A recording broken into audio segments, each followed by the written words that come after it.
오늘은 십자가의 효력에 대해 공부를 하겠습니다. 예수님이 십자가에서 흘린 피는 우리의 죄책을 완전히 제거하셨습니다. 그래서 누구든지 예수님의 흘리신 피가 자신의 죄를 대속하기 위해 흘리신 것이라는 것을 믿는 사람은 죄의 형벌인 사망에서 영원히 제외됩니다. 요한복음 5장 24절에서 예수님은 말씀하시기를 내가 진실로 진실로 너희에게 이르노니 내 말을 듣고 또 나 보내신 이를 믿는 자는 영생을 얻었고 심판에 이르지 아니하나니 사망에서 생명으로 옮겼느니라. 이렇게 말씀하십니다. 예수님의 속죄로 인하여 하나님과 우리의 관계가 완전히 회복되었을 뿐만 아니라 우리는 하나님의 자녀로 받아들여졌습니다. 하나님의 아들이 인간이 되어 십자가에서 피를 흘렸기 때문에 예수님의 속죄는 무궁한 효력이 있습니다.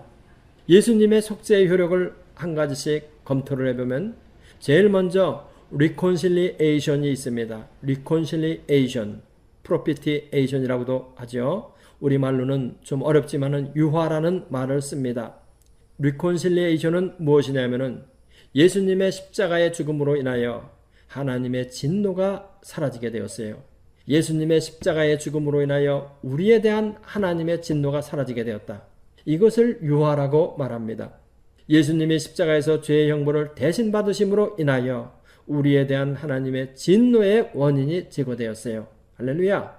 이것을 사도 바울은 골로새서 1장 22절로 23절에서 뭐라고 말했냐면은 다 같이 이제는 그의 육체의 죽음으로 말미암아 화목케 하사 너희를 거룩하고 흠없고 책망할 것이 없는 자로 그 앞에 세우고자 하였으니 만일 너희가 믿음에 거하고 터 위에 굳게 서서 너희 들은 바 복음의 소망에서 흔들리지 아니하면 그러하리라. 아멘. 이제는 그의 육체의 죽음으로 말미암아 화목케 하사 너희를 거룩하고 흠없고 책망할 것이 없는 자로 그 앞에 세우고자 하셨으니 만일 너희가 믿음에 거하고 터 위에 굳게 서서 너희 들은 바 복음의 소망에서 흔들리지 아니하면 그의 육체의 죽음으로 말미암아 하나님과 화목해 된다는 이러한 말씀입니다. 우리는 이제부터 예수님으로 인한 죄사함의 믿음에 굳게 서서 흔들리지 않을 사람들이기 때문에 다시는 하나님과의 불화로 인한 원수관계에 떨어지지 않을 것을 성경은 밝히 말해주고 있는 것입니다. 다음은 예수님의 속죄의 두 번째 효력은 무엇이냐면은 하나님과 우리 사이의 평화입니다. 하나님과 우리 사이의 평화. 하나님의 진노가 우리에게서 사라지고 난 다음에 우리에게 오는 것이 하나님과 우리 사이의 평화예요. 하나님과 평화할 때 찾아오는 것은 우리의 마음의 안식입니다. 반대로 하나님과 불화할 때 우리의 마음에 나타나는 것은 양심의 가책으로 인한 불안과 두려움이에요. 하나님과 평화하는 사람은 언제 어느 환경에 있든지 하나님이 주시는 평강으로 인해 마음이 든든합니다. 평강이 그 사람의 마음을 꽉 잡고 있을 때 언제 어느 때 어떤 환경이 있든지 그 사람의 마음은 평강으로 넘친다고 하는 것입니다. 바울 사도는 이것을 로마서 5장 10절로 11절에서 뭐라고 얘기했냐면은 다 같이 곧 우리가 원수 되었을 때에 그 아들의 죽으심으로 말미암아 하나님으로 더불어 화목되었은즉 화목된 자로서는 더욱 그의 살으심을 인하여 구원을 얻을 것이니라. 이뿐 아니라 이제 우리로 화목을 얻게 하신 우리 주 예수 그리스도로 말미암아 하나님 안에서 또한 즐거워하느니라. 아멘. 우리에게 화목을 얻게 하신 우리 주 예수 그리스도로 말미암아 즐거워하느니라. 즐거워하느니라. 마음에 희락이 넘친다는 것입니다.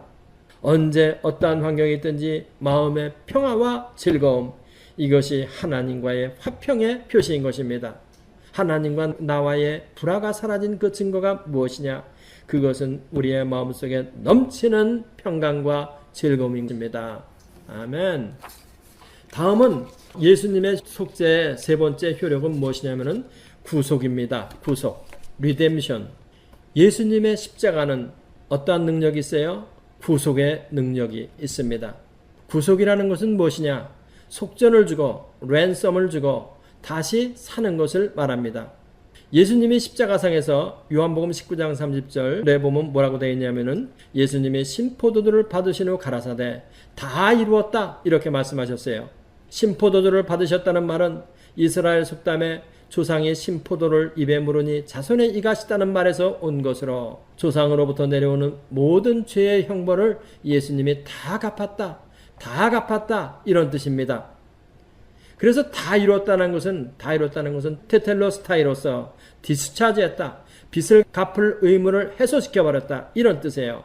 무엇 때문에? 예수님께서 당신의 몸으로 그것을 다 지불했기 때문에, 형벌의 값을 다 지불했기 때문에 구속사역을 완성했다고 하는 이런 뜻이에요. 죄의 싹신 사망을 그의 대속적인 십자가의 죽음으로 인하여 다 지불하였다. 하나님께서는 이제는 이중적으로 우리의 주인이 되세요. 우리를 만드셨으니 우리의 창조주 하나님이요, 값을 주고 다시 사셨으니 우리의 구속주 하나님이 되시는 것입니다. 우리와 하나님의 관계는 이만큼 바인드가 단단합니다. 할렐루야. 끊을 수가 없습니다. 만들으셨을 뿐만 아니라 만들어서 주인이 되셨고, 구속하셨을 뿐만 아니라 구속하여 사셨기 때문에 바인드가 아주 단단한 것입니다. 고린도전서 6장 20절 우리 다 같이 한번 읽어보십시다. 값으로 산 것이 되었으니 그런즉 너희 몸으로 하나님께 영광을 돌리라. 아멘. 값으로 산 것이 되었으니 이제는 너희 몸으로 하나님께 영광을 돌리라는 것입니다. 예수님의 구속에 대한 구약의 모형에 대해서 말씀을 드리겠습니다. 예수님의 구속에 대한 구약의 모형에 대해서 우리 한번 알고 가십시다. 예수님이 오셔서 우리를 구속해 준다는 것을 하나님은 구약 때부터 가르쳐 주셨어요. 구속에 대해 설명해 주는 사례가 구약 시대에 근친 구속자, 킨즈만 리디머라는 것이 있습니다. 킨즈만 리디머, 근친 구속자. 근친 구속자라는 것은 어떤 사람이 빚으로 인하여 노예로 팔렸을 경우 그 사람의 근족으로서 빚을 대신 지불하고 구속하는 사람을 말해요. 아시겠어요? 킨즈만 리디머라는 것은 무엇이냐? 어떤 사람이 빚으로 팔렸을 경우에 그 사람의 가까운 친족이 와서 그 빚을 지불해주고 그 사람을 다시 죄에서 해방시켜주는 것을 바로 말하는 거예요. 그런데 이것이 구약 때부터 내려온다는 겁니다. 레위기 25장 47절로 49절 우리 다 같이 읽어보십시다.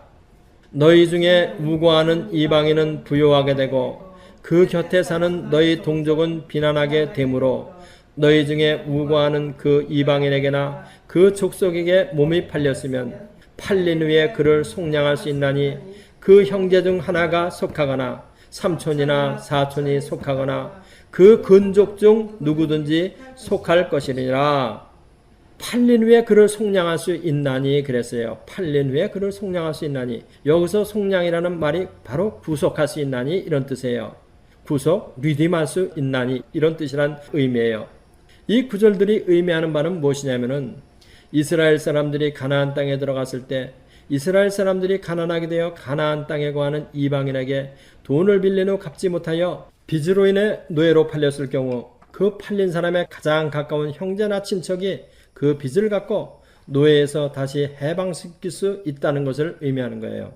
이것은 하나님이 주신 율법에 의해 법으로 규정되어 있기 때문에 체주가 이것을 거절할 수가 없습니다. 법으로 정해진 것이기 때문에 이것은 체주가 거부할 수가 없다는 거예요. 이 근친 구속자는 예수님이 오셔서 하실 구속 사역을 구약시대 때부터 미리 보여주는 것이에요. 아담의 원죄로 인해 우리는 모두 죄의 노예가 되어 있었습니다. 아무도 죄로 인해 죄의 노예 상태에 있는 우리를 해방시켜 줄 수 있는 사람은 없었지만은 예수님은 오셔서 십자가에서 당신의 피로 우리의 죄값을 청산하신 것입니다. 그렇기 때문에 체주인 죄는 우리를 주관하지 못해요. 할렐루야. 체주인 죄는 우리를 다시 주관하지 못한다.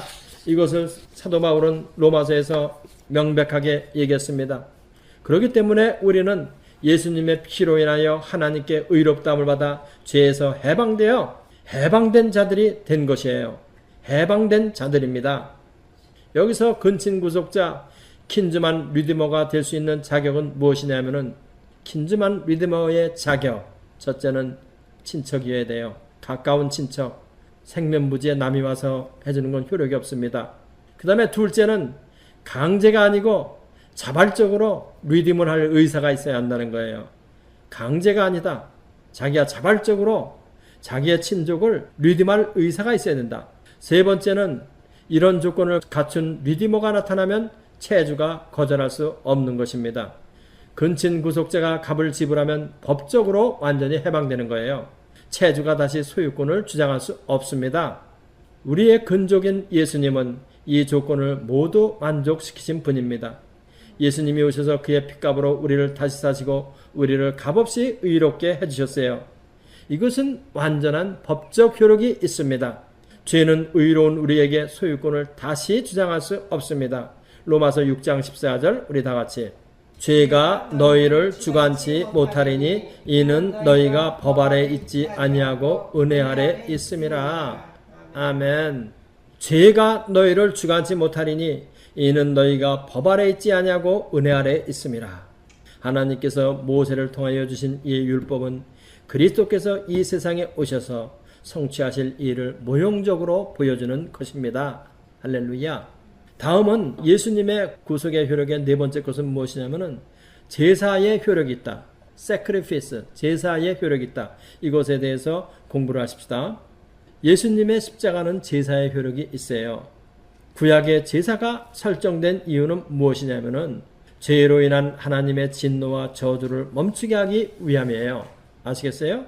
구약의 희생제사를 드리는 그것이 왜 있었냐? 죄로 인한 하나님의 진노와 저주를 멈추게 하기 위해서 이게 있었다는 거예요.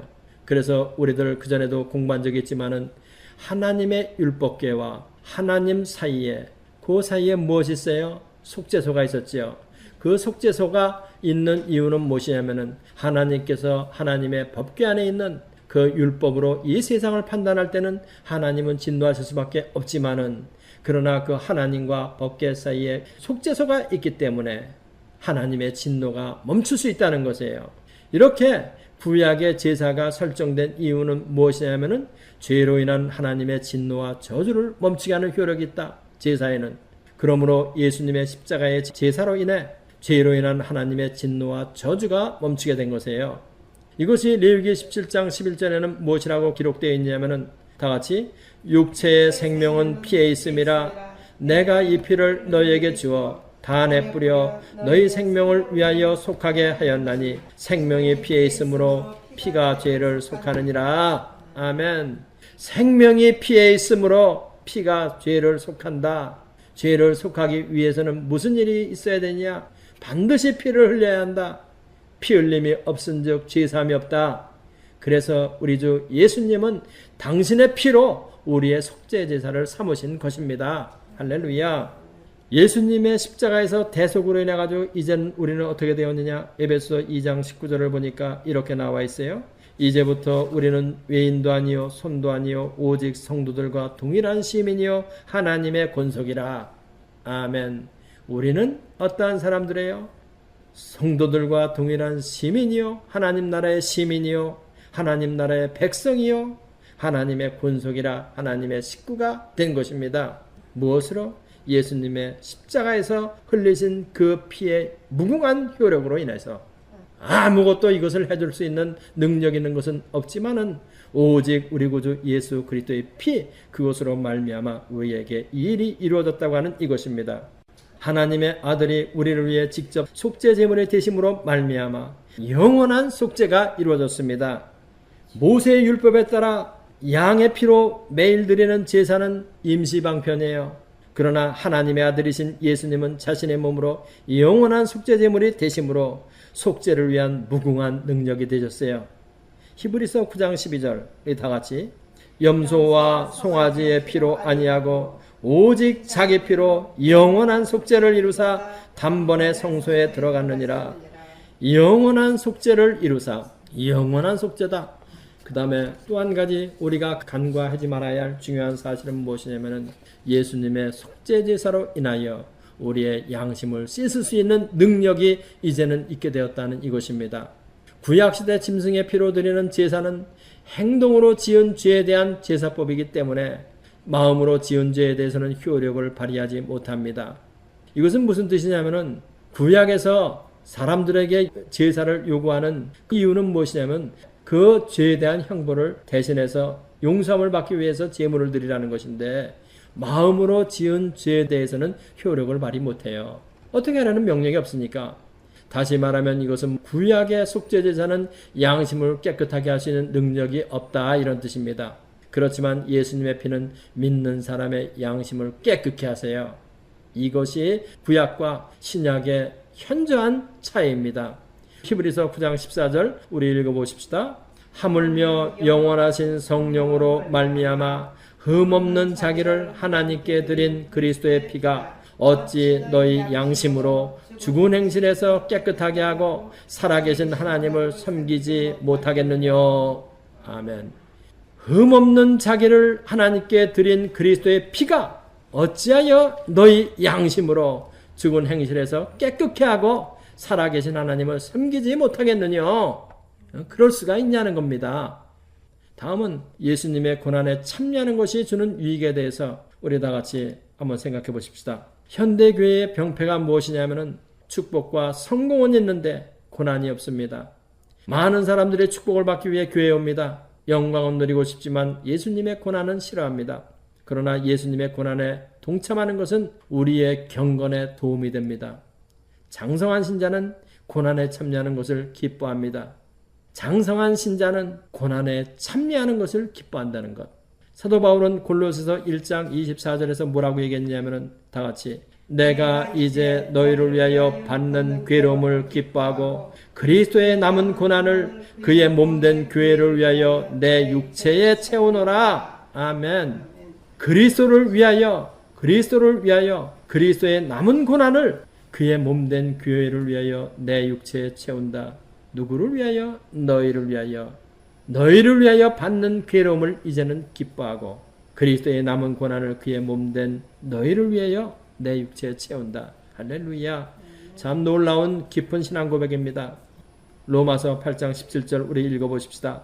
자녀이면 또한 후사 곧 하나님의 후사요 그리스도와 함께한 후사니 우리가 그와 함께 영광을 받기 위하여 고난도 함께 받아야 될 것이라. 아멘. 예수 그리스도 안에 있는 우리는 하나님의 상속자로서 그리스도와 함께 고난을 받는 것은 당연한 것입니다. 맞아들이신 그리스도께서 고난을 통해 영광에 들어가기 때문에 예수 그리스도 안에서 그의 형제인 우리들은 맞아들이신 맏형이신 예수님을 따라서 고난을 통해 영광으로 들어가는 것은 너무나 당연하다는 것입니다.